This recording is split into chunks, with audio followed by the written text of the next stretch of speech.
Today I want to talk about workplace policies. Now you're going to hear me refer to the healthcare system policies quite a bit. That's because that's where I experienced the sexual harassment. This applies to everybody, regardless of what industry you work in. So reporting sexual harassment is one of the most horrifying and horrific experiences.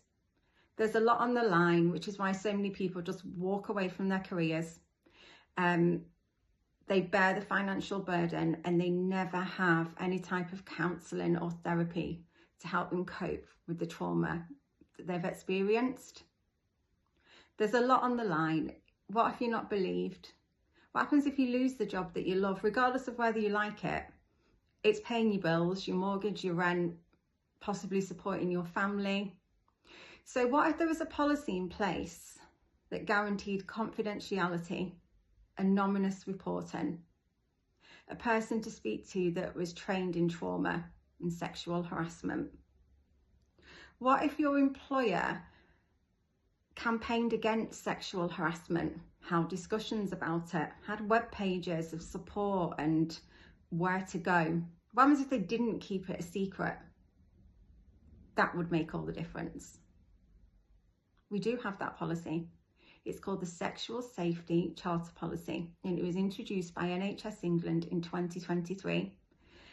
All employers that work in the healthcare system signed this policy and agreed to enact all 10 principles. In 2024, NHS England released more guidance and even e-learning training. What happens if it's not being followed? There's no sanctions in place. So the policy is optional. If a policy is not being followed, that's PR. You're just being seen to do something. Now, I've contacted numerous people about this, NHS England's office, public figures in Parliament, people who are paid to make change, but do nothing about it. In fact, I've been informed that they're actually going to release new guidance in April 2026. Why? If employers are not following the charter from 2023, implementing the new guidance in 2024, why would they follow anything you're doing in 2026?